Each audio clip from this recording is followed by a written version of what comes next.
Hey everybody, welcome back or welcome to the Science of Gaming series. I'm Taylor Johnson, and in this episode we speak with Mark Valkia Purdy. He's a professional streamer in Overwatch and Valorant. We touch on some really great topics. We talk about his transition from Overwatch to Valorant, his practice routines and aim training, ways to improve in new games and learning new skills, key things to improve your overall gaming performance, and words of advice for aspiring pro gamers and streamers. We hope you enjoy. Hey Valkia, it's great to have you on. Thanks for having me. Awesome, man. So if you could just give a brief background on yourself, what you're up to, where you've been, where you're at now. Yeah, sure. So my real name is Mark. I'm based in the UK. I've been streaming for about 5 years and 6 months now. But I've been in the IT industry for a long time, around gaming computers. And to be honest, I love what I do now. I wouldn't change it for anything. And to be honest, I like life's just taking me where it's taking me right now, which is great. Awesome, man. So you have an extensive practice and playing in Overwatch, and now Valorant's just a massive game right now. So what I want to do is kind of talk about like your transition to playing more Valorant, and what are some things that you've carried over from maybe just your playing, and just kind of like your overall conceptual framework of how you make transitions into different games, and then how do you go about really getting good at them. Yeah. So Overwatch and Valorant are two very different games, even though there's some similarities with some of the things that you can see. But overall, Valorant is a very very reactional. It's a very lethal game. You've got to be very quick and you've got to snap on. It's a bit different from Overwatch. In Overwatch you have to have good aim, but if you get shot a couple of times, you can be healed up and there's a bit of leeway. But in Valorant, if you get headshot, that's it. It's game over until the next round. So I'm used to playing more games actually like Valorant than I am like Overwatch, even though I spent the last 4 years just playing Overwatch, getting very good at one hero in the game. And my background is more kind of playing games like Valorant, but I'm a bit rusty. So going back into it, it was almost like a shock. I'm like, wow, I used to play these games, but I'm not as good anymore. And also because back then when I used to compete 10 years ago, I was a bit younger, my reactions were a little bit faster. So I needed to be able to practice in the game, and then I also get my aim nice and spicy again, which is why I've been using Aim Lab. And a lot of the really nice practices, especially 6-shot and multi-shot, were really nice for me to be able to get my aim kind of back and the precision back. But having to play the game style is different. It's a lot more patient. Like Overwatch is always fast action. You're going in, you spawn, respawning, you're going in, dying, you're going in, dying. But in this game, it's kind of like you're holding an angle and you're waiting. And there's a lot of thinking involved while you're waiting. It's like, right, what could the team be doing? Could they be doing this? Could they be doing this? And it's almost a completely different style and feel of game than Overwatch. Yeah, for sure. So you talked about a little bit of the Aim Lab training. Can you talk to me about just your practice in general? So outside of just playing the competitive game itself, what are some ways you kind of set yourself up for success leading into those competitive games? So whenever I'm approaching a new game, I like to theorize a lot. So I'll be like, okay, so how can I make the most of playing this? Or how can I go into this game and how can I improve quickly? And what I actually really like is not being very good at some things. So I'm not bad at the game, but I know there's a lot of improvement, and it's much easier and nicer to be able to see that improvement when there's a lot to improve on. When you're really, really good at something, you'll see such minimal improvements. It's kind of almost frustrating that you don't know if you're actually getting better. So what I've been doing is regularly every day I'll be doing my aim training. So I want to make sure that I'm as snappy, as reactive as possible. So I'll do a lot of grid shot just to make sure that my aim is snapping onto the right targets as quickly as it needs to. And I'll be doing some other training. Pentakill is also quite nice because when in Aim Lab and in Valorant, you'll have people that kind of run out from behind corners, and you've got to be quick enough to be able to get onto them and snap on as quickly as possible. So there's actually a bunch of different routines that I've been using. I actually made a playlist as well inside Aim Lab to help me that I'll go through, and I'll say, right, I'm going to do some of this. I'll do some spider shot. Motion shot has actually been one of my favorites as well, because it's like snapping onto a target in the middle and then snapping onto one that's like moving around the outside. And I absolutely love doing motion shot. It's been helpful for me. And then I actually noticed from doing some of the training courses and going into Valorant, I was able to see that I was able to snap onto some really nice headshots, which before I might have had a bit of like overshoot on. So kind of the whole practice makes perfect, but also being able to practice on something which is constant. Thing with games, and this is why I always tell people who in Overwatch as well, is that you're only going to fight when you're in a battle. But part of the time, or most of the time, you're just waiting around to be able to shoot on something. But in Aim Lab, you're able to consistently and keep going and keep practicing. And that's the important part, is that a lot of practice time is missed out when you're just waiting. Like maybe 50% of the game is just being patient in Valorant and just waiting for something to happen if you're on defense. And it's not enough. You need to consistently practice. And then the more you do that, the better you will become. Yeah, for sure. So, how do you find the analytics useful, like in Aim Labs, like getting that feedback, and how are you using that to then maybe play a little bit more, a little bit less, or maybe switch to different tasks? Like, in what way are you kind of using that to work into your routine? So after I'll finish a training course, I'll check out on the analytics where I'm actually weak on the screen. And I also show my viewers this as well. I'm like, look, I can tell that on the very far sides, I'm weaker because my precision is not as good. And also my reactions, whether it be because my peripheral vision is not onto it at the moment. So I'm able to customize my training course. If I'm like weaker on my left side and my right side, my far sides, I'm able to customize it and make sure that I'm able to focus on where I need improving rather than just grinding out on something which is the same over and over, not actually knowing where I need to improve on.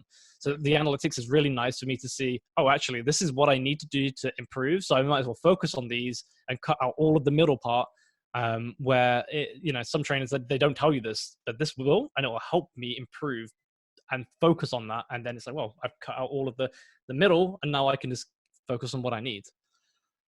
Yeah, for sure. I mean, and there's also, built into that too is like the test retest. And so what I'm imagining also is using that feedback. And then when you play, taking stock of how well you played. And obviously the analytics like in game are going to be very different than what you can find in Aim Lab. But talk to me a little bit about like, how are you debriefing your games? And in what way are you kind of thinking like, okay, like what went well for me? What went wrong? What could be some areas to improve? Because I know a lot of young players that are coming up, they either have a practice in which they're doing these debriefs, or maybe they don't. So what might be some tips and tricks you can offer players to really think about as they're going through and be more methodical? So one of the great things I've actually been doing, when I make a mistake or if I'm not sure what happened, I'll use Shadowplay to clip it instantly, and then right there and then I'll tab out and I'll open up that video and say, right, what did I do wrong? Where did I go wrong? Did I aim too low? Did I aim too high? Was I not controlling the recoil? And I found that I've improved a lot by actually capturing and watching straight away rather than waiting till the end and watching a full game. Because if I can just capture my mistakes straight away, I don't need to watch a whole video of, like, a typical game in Valorant is like 30 to 50 minutes. So I don't need to watch 30 to 50 minutes to find the mistakes, unless I want to really look at that game and say, right, why was the positioning right? Was this right? Was that right? But for me right now, because I'm just wanting to get my mechanics right, I'll clip it and I'll say, yeah, it's right. I didn't hit the headshot. No, I look at this. I actually missed a bit too close to the left or a bit too close to the right. And I'm able to adjust or at least acknowledge what I need to do better for the next time. And then I might make the same mistake again, but then so long as I'm conscious about knowing how to improve, that is what is important to me. Awesome. So yeah, it sounds like it is a very conscious effort on looking at what went wrong, what went right, and then using those clips. Like, I love that too, like being in the moment, like doing the fast clip and be like, okay, what exactly happened here? And you're right, it's not so much having to go back and review the entire length of the match itself, although you could do that. But having those instances where you realize like, oh, okay, this is where something went wrong. This is where I can optimize that. And so overall, it's just this whole practice of optimization, but being intentional. So it sounds like you have a lot of intention behind how you're going about those debriefs. Yeah, as a competitive gamer, I always want to know how I can improve and how I can get onto other levels. And I've always done that with my older games, and then I'll make enough mistakes that in the end you become a master, and that's how it happens. For me, do I want to become a master in Valorant? I want to be a good player, but I'd rather be able to just find my mistakes and have a great stream, like an educational stream where people come and they learn without necessarily watching me play on big stages or anything like that. Because, do I have that inside me anymore? Maybe, maybe not. Maybe if I train enough. But right now, I kind of like the idea of Valorant being for me, like a casual game, but where I keep my competitive spirit alive. And because of that, and because of how I've done it for such a long time, I will clip things and I will be like, how did that miss? Clip, open it up. Oh, okay, made a mistake. So I need to, I like that. And I will probably always be in that kind of frame of mind. And I think once you're in that frame of mind, it's very difficult to adjust and not be a competitive player, especially when a game like Valorant, it seems to be built for esports. So Yeah, for sure. So I love that, the educational stream. Can you talk to me a little bit more about your stream and how you like, what is the overall, objective with that stream? I mean, obviously it's for entertainment, but the education piece, like what do you really want your viewers to get out of that? sure, I feel like there's a lot of benefit with people will learn. I feel like a lot of viewers will retain on the stream for educational purposes as well. So when I played Overwatch, I got, I play the games because I enjoy them and I'll play what I want to play in them. So I played a hero called Farah, and I was like, I played and I was like, you know what, I could probably take this hero to the next level. She feels like a bit of an untapped resource. So I played the game and then I made some YouTube content on the side. So I made some very high quality YouTube tutorials. Basically, it was almost like a story about, and people could watch what I learned and how I improved. And eventually I was able to just make these really nice solid guides to be like, I know this is right because I died 1,000 times this way, and this is one of the only ways that you're going to survive this situation. And I feel like it's a really nice, I think it's kind of niche, not too niche. There's a lot of educational content out there, but I always feel like it will make your viewers feel like they how do I say this? I feel like the viewers really kind of clutch onto that when they feel like they're learning something and that they get something from you as well. So they can get entertainment value and laugh with you. Or if they feel like they learn something, it's almost like you become a teacher and they like that and they're thirsty for more. So it's kind of weird. Like, I'm not a teacher in a way, but my dad is a teacher at university, and my sister's a school teacher. And somehow I have some sort of teacher genes in my blood that just happens that I'm playing the game and I'm like, well, this is how you do this and this is how you do this. People are like, thank you. I'm like, huh, I like that. This is nice. I help people, and then they're like, thank you, and then it helps to build the community that way. So I feel like sometimes I feel like I like to teach when I really know the subject. So me teaching in Valorant right now would be like, well, I haven't played games like this for a while, so I really want to be able to play it enough that I can start creating content that's solid, not just rushing out. Some YouTubers will just rush content out, but other people, content creators will come from games similar like CS:GO, and they'll be able to pick up a little bit quicker and easier. But yeah, educational content is something which I just really like. I've had so many nice comments in the stream saying, "Oh, I started off in gold in Overwatch, and after watching your tutorials, I was able to make it up to diamond." And it's like, it's a nice feeling to feel like you're helping somebody else's progression in life. Yeah, no doubt. It's that giving back. I mean, the more you give, the more you get, right? In Yeah. terms of just satisfaction and being able to help provide, tips and tricks and like help somebody on their journey. I mean, that's what it's all about. It's about the building community and helping other people uh, rise up. I mean, a rising tide will raise all ships. So I love that. I mean, that's what I love about your stream too, and just you as a person. That the energy that you put out is just awesome. So it kind of like staying on that learning vibe for a second. I Mm. mean, what might be some tips or tricks or advice you'd want to give to, players that are kind of coming up and just starting out, whether it's an Overwatch or Valorant, or maybe they're just new to FPS in general. Like, what might be a framework, like an educational framework of like kind of like a baseline foundation of how they should maybe go about it? So truly, if somebody wants to improve in something, they have to make a lot of mistakes, but be willing to know how to make it right. There's too many people that will make mistakes without caring about why they did, what they did wrong, or how to fix it. So first step is, it's okay to make mistakes. People will learn from mistakes. It's the age-old saying, make mistakes and grow from it. But um, practice. You've got to practice, and theorizing is also really good as well. Like taking a step back and saying, all right, so what did happen? And recording full gameplays as well.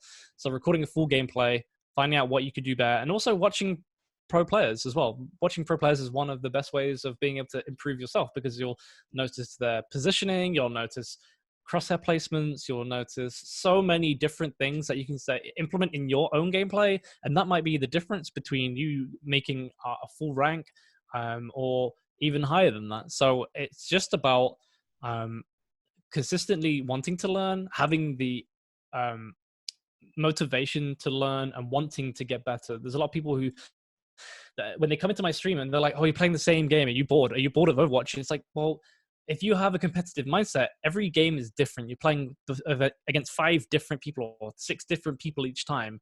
Every game plays out in its own way. No two games are the same. So long as you always feel that you are in it to improve and in it to want to climb and reach a higher goal. Even if you play casually as well, like you can still want to improve playing casually too. But my advice would be make mistakes, but be willing to learn.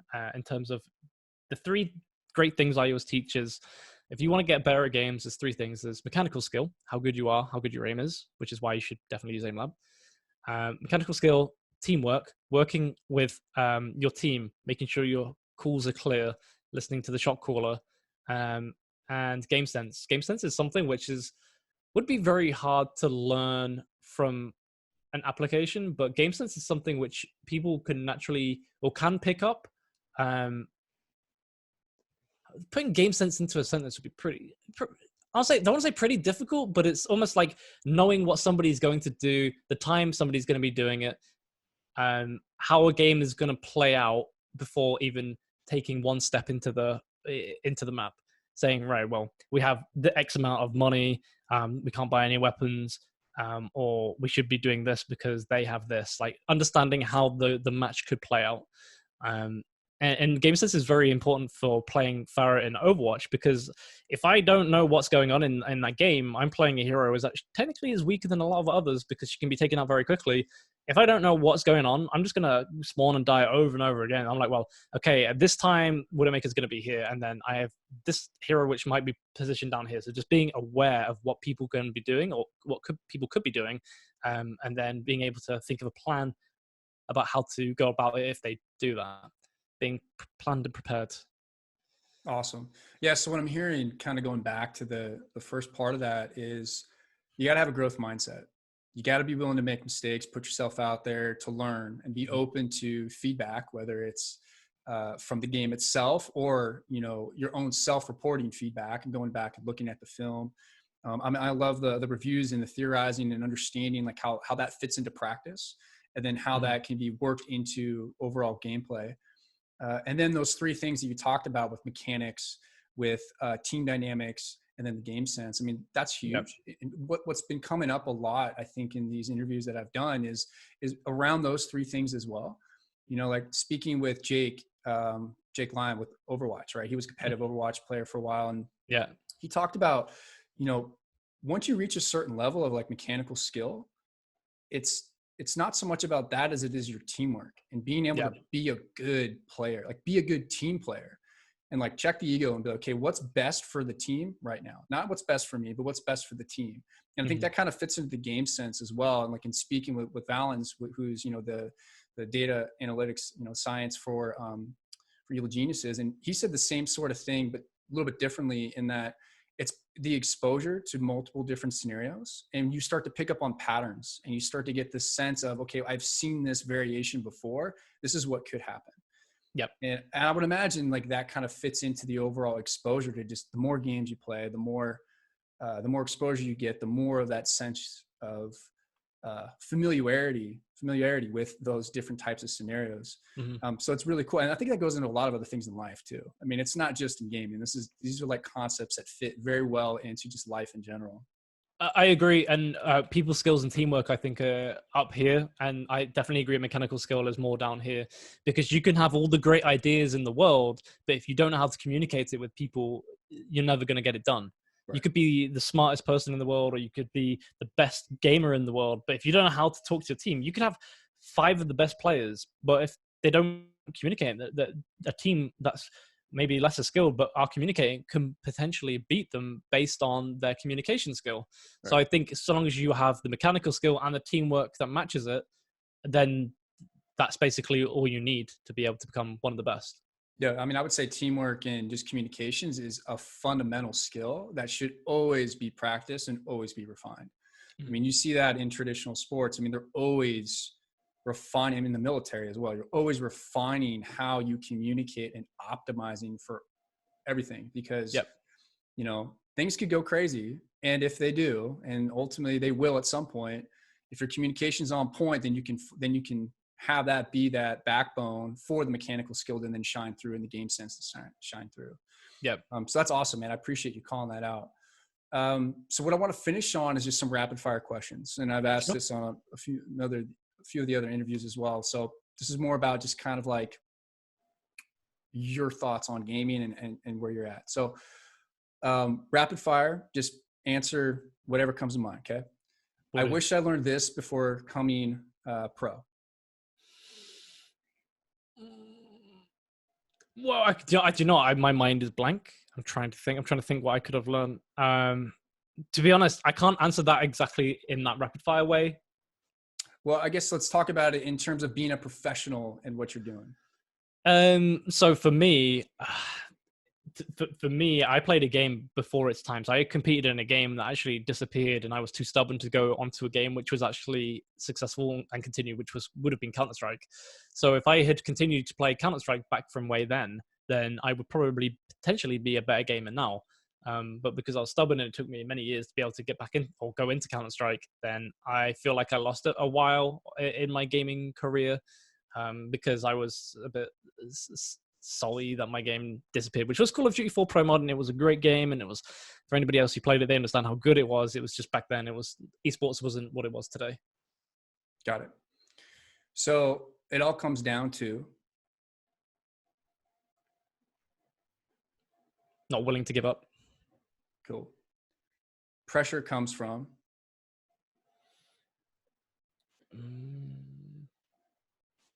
wanting to improve, but finding it that you've hit a threshold.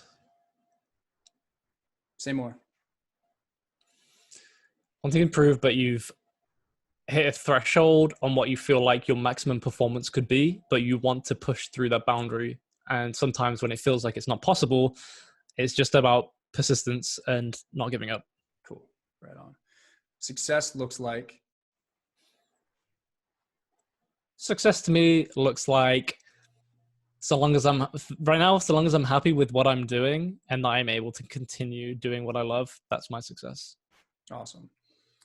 The most worthwhile gaming investment you've ever made? So not gaming investment, but jumping to being a full-time streamer. It was a leap of faith that I put myself into, and it paid off, and not without its own hard work and blood, sweat, and tears, but it's its own journey. Cool. Last thing. So in the last, 2-3 years, what's been a new belief, behavior, or habit that has most improved your overall performance in streaming and gaming or life in general? So having a routine is something for me which I feel like has been changing, and it's actually quite difficult to stick to sometimes because technically being a streamer is running your own business, and you get out what you put in. So if you don't do a video, if you don't do this, then you don't reap the reward like you don't in anything. Especially, and it's as it's something which you do pretty much solely on your own. You really feel it from every angle if you don't do something. So I feel like being able to have routine and making sure that you get things done on time is really important because you don't want to miss out on something. Awesome. Where can people find out more about you? All the social media links, Twitch, all that good stuff. Sure. You can find my content over at twitch.tv/Valkia, or you can watch YouTube content, same youtube.com/Valkia. And Twitter is @officialvalkia for fun, memes, and other cool stuff that you might find on the internet. Right on, man. I appreciate you coming on. Nah, no problem, man. Thank you for having me. I appreciate it. Always a pleasure, Taylor. Of course. Cheers. Hey, everybody. I hope you enjoyed that episode with Valkia. I had a great time talking about those different topics. Be sure to check out his social media links and check out aimlab.gg for more episodes and follow our blog.